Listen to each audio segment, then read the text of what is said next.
9 horas da manhã, tempo de falar de mais uma iniciativa muito bacana do SESMAC, que é parceiro aqui. A gente faz questão de sempre promover essa aproximação da academia com a sociedade. E desta vez, com uma programação intensa e variada, o SESMAC realiza a partir de hoje até o dia 31, ou seja, na sexta-feira, o Simpósio Internacional das Engenharias, Arquitetura e Sistema de Informação.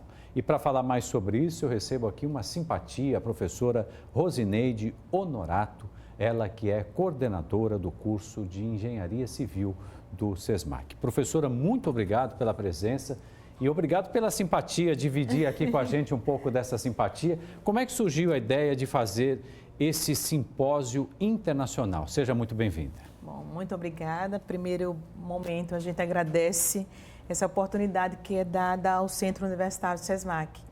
Essa ideia surge a partir do momento em que nós temos um momento nas engenharias, um momento recessivo, enquanto mercado de trabalho, mundo de trabalho.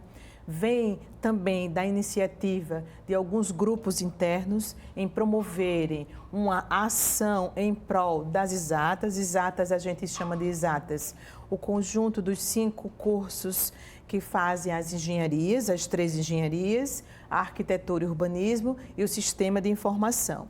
O fato de sermos um simpósio internacional veio também em função de que nós temos dentro do SESMAC um núcleo de internacionalização. A pessoa que está à frente do núcleo de internacionalização é das exatas.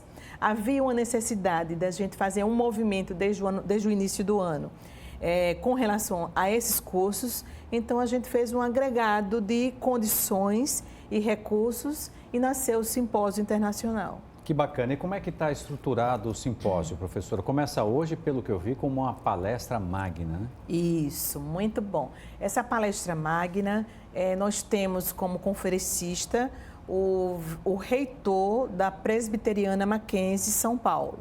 Né? O nome dele é professor Benedito Guimarães Aguiar, ele é engenheiro eletricista, é convidado do professor Dr. Douglas Aprato, nosso convidado, não é? E ele vem com um aporte muito de tecnologia e acadêmico também, né? Ele tem todo um aporte de tecnologia envolto de pesquisa científica. Ele é professor, já foi professor aqui na Paraíba, não é? Desenvolveu muitos trabalhos voltados em diversos, um material, agora eu esqueci o nome do material. Não tem problema. Um material mineral, e ele vem aqui dar um upgrade nas engenharias locais, principalmente na engenharia elétrica. Que bacana. Professor, quem está acompanhando a nossa entrevista está falando, Mauro, você não vai perguntar para ela se eu posso participar ou é restrito esse evento? Como é que faz, professora, para participar? Isso, pronto. Na realidade, a princípio, esse movimento acadêmico era muito voltado para a academia centro-universitário. Certo. Depois a gente pensou, bem, vamos abrir para a sociedade. Então, hoje, a sociedade em geral pode participar desse momento e os alunos de outras instituições de ensino, quer seja privada ou pública, poderão participar sim. A prova disso é que nós chegamos a 2.750 inscrições dentre as diversas atividades dentro do simpósio, não é? E dentre essas inscrições nós temos alunos de diversas instituições aqui em Maceió e temos também alunos por exemplo, das nossas vizinhanças, né? Sergipe, Pernambuco, Bahia, chegamos a ficamos muito contentes com isso.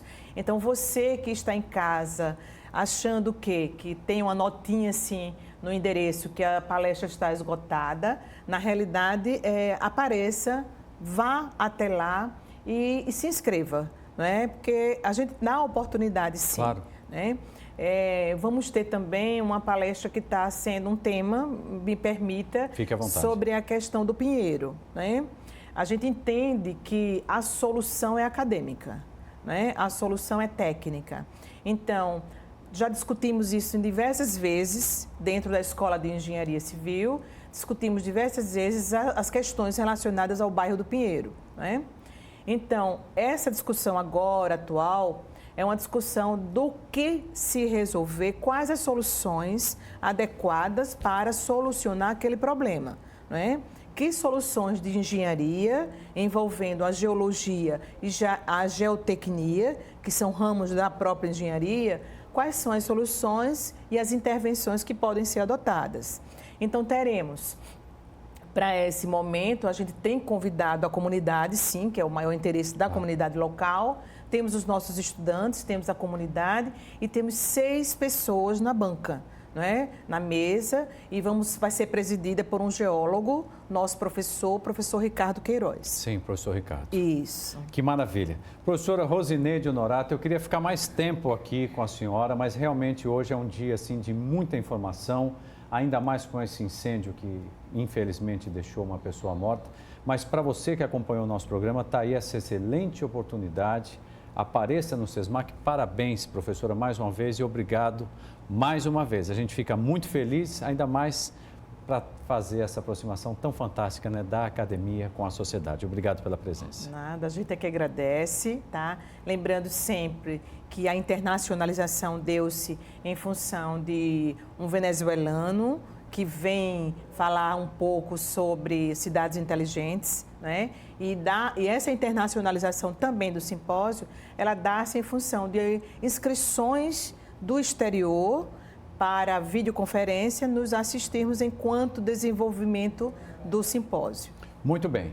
Olha, Muito gente, obrigada. agradeço mais uma vez a professora Rosineide Honorato, ela que é coordenadora do curso de Engenharia Civil do SESMAC. Só que agora já são 9h07, eu vou voltar ao vivo com o Videlan Araújo, que está com o síndico do edifício onde houve este incêndio na madrugada desta quarta-feira. Eu volto com você, Videlan. João Paris. Pois é, Mauro Vadequim aqui de volta, direto do bairro Jatiuca, da porta do prédio do edifício Maison Paris, número 108, onde no quarto andar, no apartamento 402, nas primeiras horas de hoje, um incêndio de grandes proporções acabou também vitimando Marlene Lopes, ela que tinha 56 anos, natural de Santa Catarina e que estava no interior do prédio, cuidando de um irmão que chegou a ser socorrido por ter inalado muita fumaça. Essa fumaça que o Chico Nogueira mostrou aí faz parte do procedimento normal do Corpo de Bombeiros Militar para poder iniciar o processo de rescaldo. Com o vento, a fumaça ela acaba também se dispersando e acaba também muitas vezes prejudicando um pouco para quem está aqui no entorno. Os moradores terminaram há pouco a reunião. Nós, na nossa primeira passagem, falávamos de uma reunião que acontecia neste exato momento. E para se ter uma ideia, neste local aqui, 2 pessoas também que têm uma certa ligação com a sociedade alagoana, que são muito queridos pela imprensa. A ex-presidente da Ordem dos Advogados do Brasil, Fernanda Maridella, mora nesse prédio também, no 10º andar, e nós vamos conversar agora com Paulo Nicolas, que é o subsíndico e filho do Dr. Paulo Bezerra, que é o homem da Vigilância Sanitária, que vai aqui conceder essa entrevista pra gente. Paulo, explica pra gente como foi que aconteceu tudo isso depois das reuniões, o que é que pode ser passado a partir de agora para nós. Bom dia. Bom dia a todos. Infelizmente aconteceu essa fatalidade. Até onde nós sabemos, até o presente momento, o fogo começou por volta das 3h40 da manhã.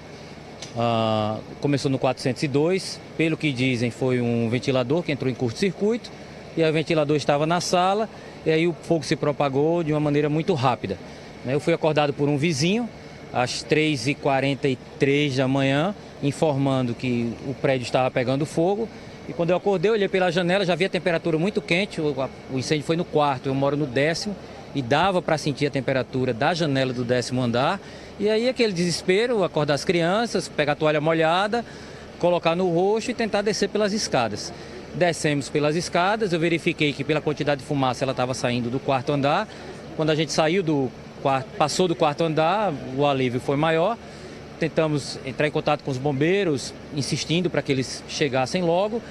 Dada a informação que havia uma pessoa no apartamento, os bombeiros chegaram, começaram o trabalho, onde foi localizada ainda mais 3 pessoas do 8º andar, que acabaram subindo até o 10º e viram o apartamento aberto, entraram no 10º, como são coberturas e tem uma área aberta. Essas pessoas foram para lá, ficaram no deck da piscina, que era uma área mais ventilada, e ficaram sinalizando com o celular. E aí o pessoal do outro prédio vizinho viu a sinalização e sinalizou para a gente, que sinalizou para os bombeiros, e aí eles foram lá, viu que estava tudo ok. Esse pessoal que ficou no 10º andar ficou por mais ou menos 1 hora lá, uma vez que eles estavam mais seguros lá do que descendo pelas escadas, porque já a situação de fumaça já estava bem mais crítica.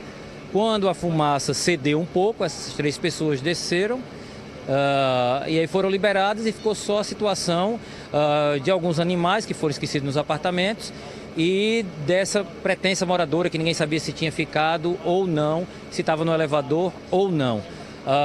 Os cachorros foram resgatados, infelizmente um que não conseguia andar e a dona acabou no momento do aperreio esquecendo. Ele não sobreviveu, ficava no andar exatamente em cima, no apartamento exatamente em cima.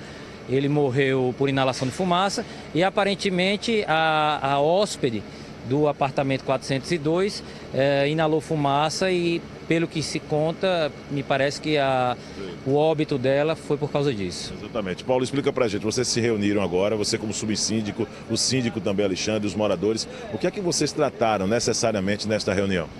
Olha, nós tratamos de receber as informações iniciais, né, que os bombeiros contassem para nós o que estava acontecendo, de que forma isso estava acontecendo e o que iria ser feito, quais seriam os próximos passos.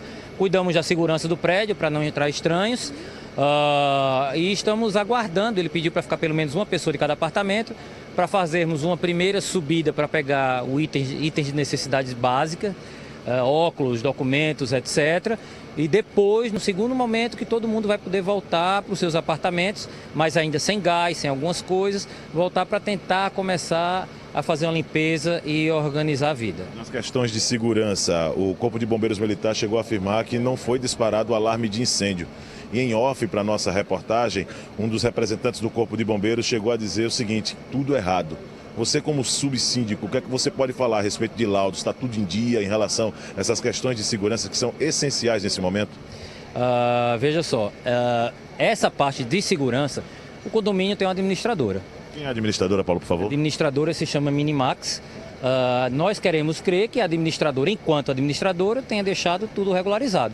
Nós não somos profissionais da área e contratamos uma administradora justamente para cuidar dessa parte. Né? Creio eu que está tudo certo. Quanto ao alarme de incêndio, algumas pessoas alegam que ouviram o alarme disparar.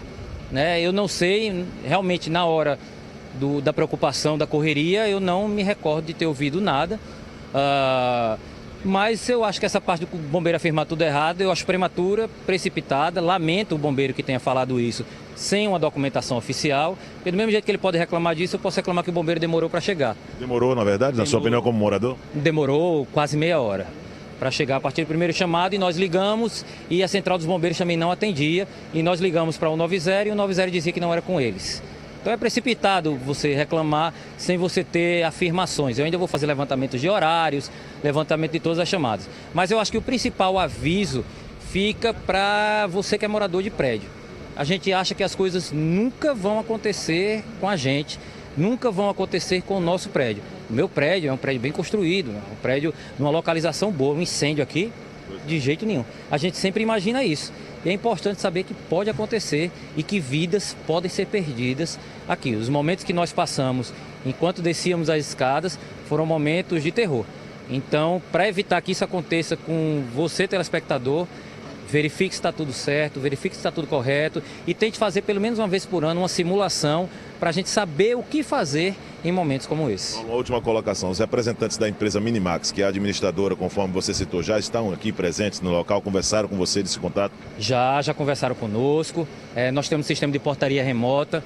O sistema de portaria remota chegou imediatamente, começou a ligar para todo mundo, abriu as portas remotamente, foi tudo excelente. A Minimax já está aqui, disponibilizaram segurança para ficar aqui o tempo todo. O segurança ficou conosco por todo o tempo. Então, por enquanto, oficialmente, está tudo dentro dos procedimentos normais. Muito obrigado, Paulo Nicolas. E, apesar de tudo, boa sorte para vocês aí desse momento difícil para cada morador aqui do Maison de Paris. Muito obrigado. Eu acho que agora o momento é reconstruir, prevenir e comunicar aos outros para que isso não aconteça nem conosco, nem com mais ninguém. Muito obrigado, então. Esclarecimentos e de forma exclusiva aqui na programação da TV Marcanal 25, de detalhes, né? Vamos tentar ouvir também nessa sequência os representantes, né, são 9h20 da manhã nesse exato momento, Chico. E aí nós estamos assim, por uma questão de obrigação, como uma empresa que é a administradora do prédio foi citada, eu acho que a lei do bom jornalismo, ela cabe isso, dá espaço para isso, já diante da informação que nós recebemos por membros do Corpo de Bombeiros Militar de que o alarme não teria disparado, o alarme anti-incêndio não teria disparado. O Paulo Nicolas, ele chegou a dizer que alguns moradores ouviram, mas acredito que ele, pela atenção, não conseguiu também ouvir a situação, só relato de outros moradores. E aí foi como nós já colocamos, em conversa paralela aqui com os membros do Corpo de Bombeiros, nós recebemos a informação da seguinte forma: tudo errado.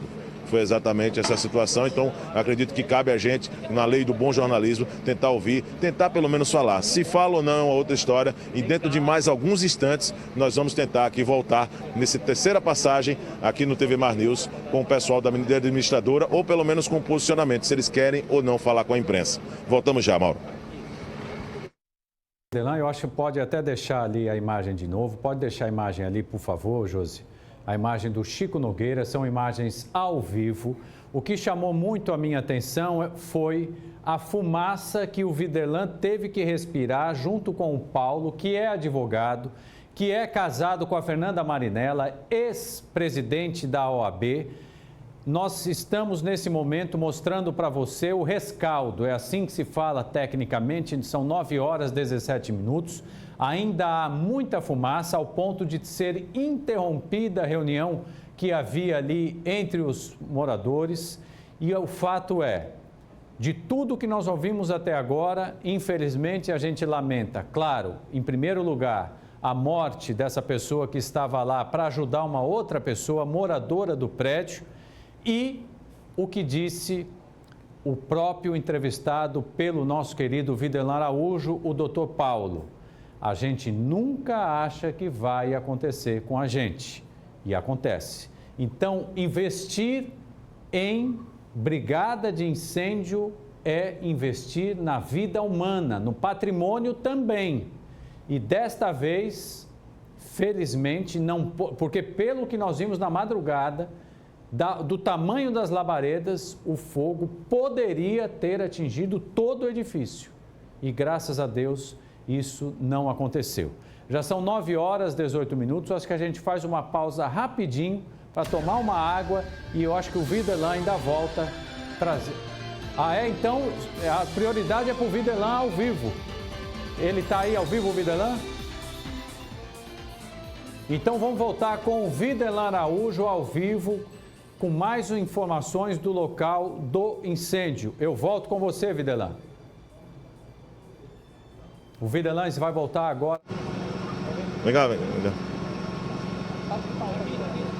Beleza, ô Mauro Vedequim, estamos de volta aqui na programação da TV Mar, né? Estou aqui ao lado do Lourenço, da empresa Porter, que foi a responsável pela abertura das portas de forma remota. O Tiago também, que é da empresa Minimax, administradora do prédio. Duas questões importantes. O procedimento da porta foi bastante enaltecido, principalmente nas questões de celeridade na abertura das portas para que os moradores pudessem sair, Lourenço. Gostaria que você falasse como foi que chegou para vocês essa situação. Bom dia. Perfeitamente. Todo sistema Porter conta com um sistema de evacuação automático, que tanto pode ser acionado aqui localmente, quanto pode ser acionado remotamente pela gente. E aqui no ocorrido, imediatamente foi acionado o sistema de evacuação, onde todos os portões abriram imediatamente e mantiveram-se abertos também.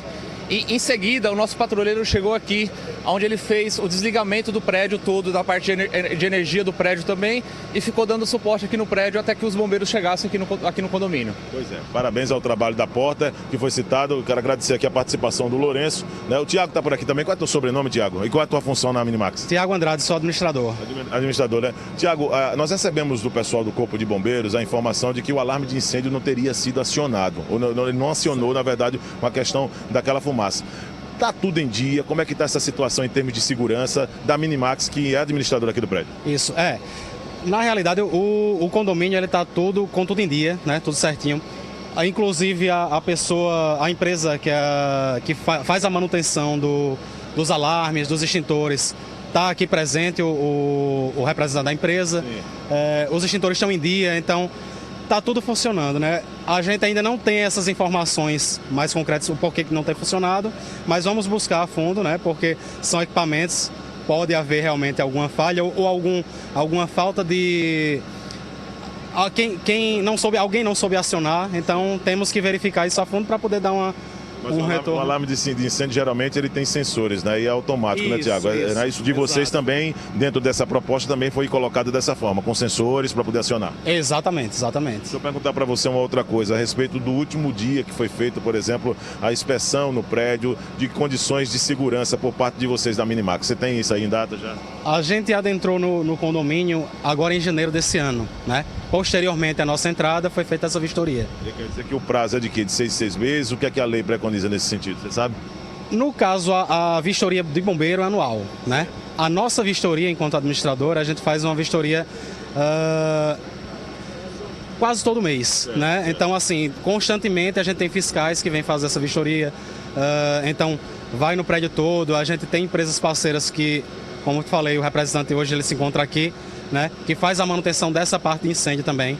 E ele está presente para poder dar algum auxílio, né? Você pode garantir para os nossos telespectadores que as questões de laudo, tudo isso está em dia, você estava em contato telefônico agora, acredito que já providenciando essa questão, principalmente nas questões de seguro, de ressarcimento dos moradores. Sim, eu estava entrando em contato agora com o seguro, eu creio que o rapaz deve estar terminando agora lá, justamente para abrir esse sinistro e o seguro vir o mais rápido possível para poder dar esse auxílio também necessário, né? Muito obrigado, Tiago, pelos esclarecimentos, né, da empresa Minimax conversando com a gente. Mais um item também importante e como informação que a TV Mar está colocando de forma exclusiva, né, a empresa Minimax, que é a administradora aqui do prédio Maison de Paris, diante do que nós acompanhamos de relato do Corpo de Bombeiros Militar, segundo ele, os sensores instalados, né, o que coloca uma condição de praxe para poder serem acionados em caso de fumaça ou qualquer tipo de foco de incêndio.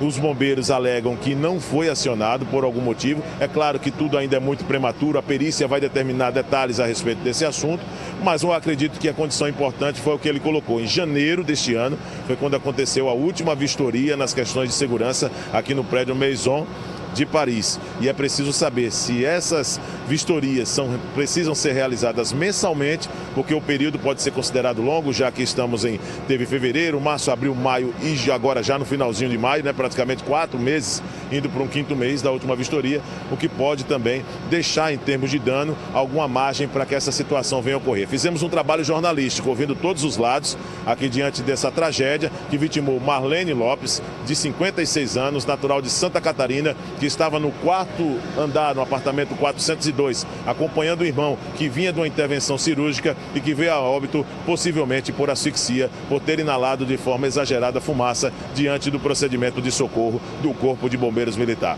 Imagens de Chico Nogueira. Eu volto com você nos estúdios e nós vamos trazer mais informações na sequência da programação da TV Mar nos próximos programas. Mauro, é com você.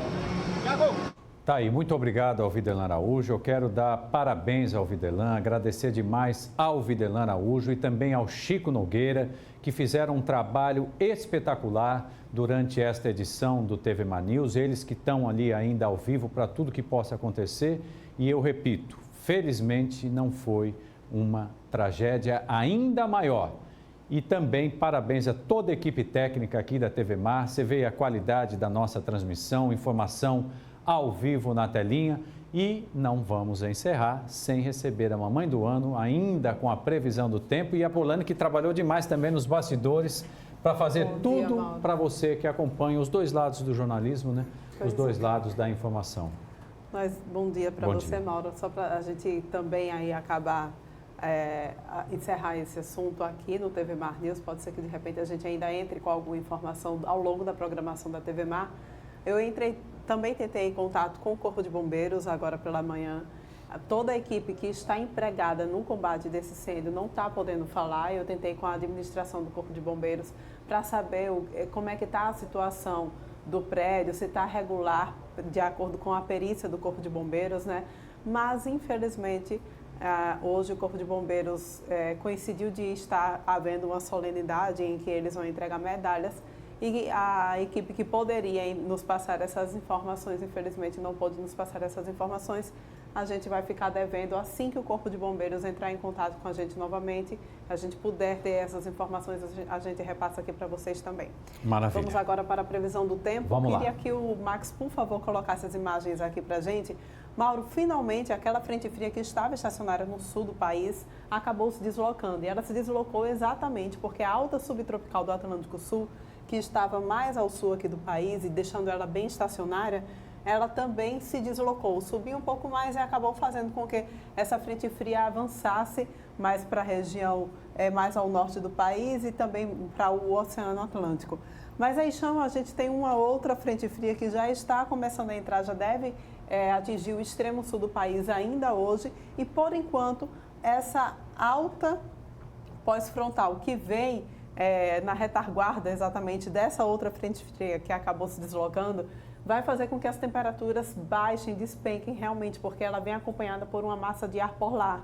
E aí as temperaturas devem despencar em toda a região do sul do país e em parte do sudeste também. Então, atenção, temperaturas devem ficar bastante baixas por conta dessa massa de ar polar, o que é muito característico nessa época do ano mesmo, que a gente já entrou em outono lá na região do sul e sudeste do país.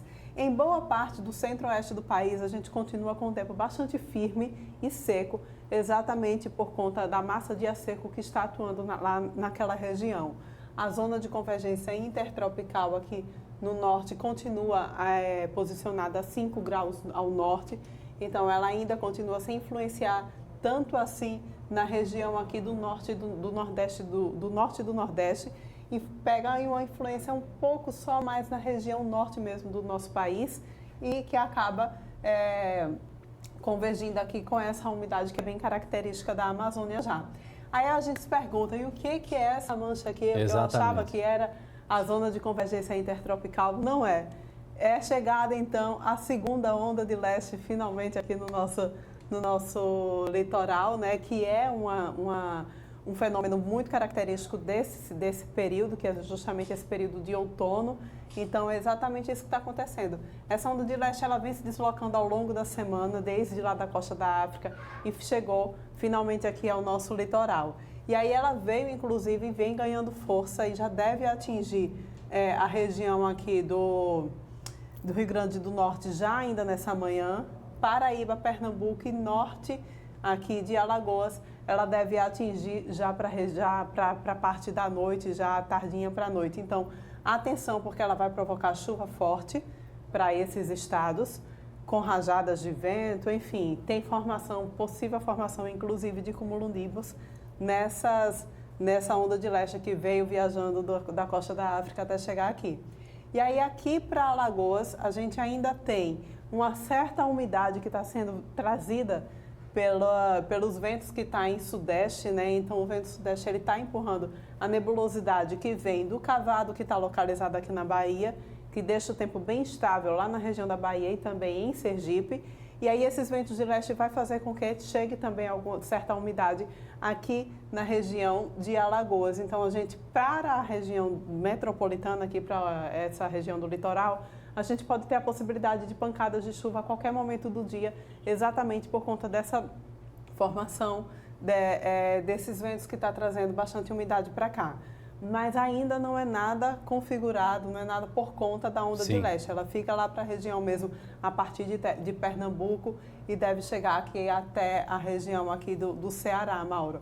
Agora, pode ser que aconteça desse cavado acabar se associando, se os ventos nordestes continuarem empurrando o cavado para cima, eles podem de repente se associar a essa onda de leste, aí a gente vai ter bastante chuva aqui para a nossa região, mas não é o que está previsto. A não ser, menos que os ventos do sudeste se Eu não vou nem perguntar no final de semana, que ainda é cedo. Vamos ter paciência. Polani, quero agradecer demais a tua participação, todo o teu trabalho aí na produção, nos bastidores. Vamos encerrar mostrando lá como é que está a situação nesse momento lá no local do incêndio, desejando a você um excelente dia e lembrando, né, amanhã a partir das 8h30 estaremos de volta para mais uma edição do TV Manaus. Obrigado demais. Um beijo bem grande para você, obrigada pela companhia.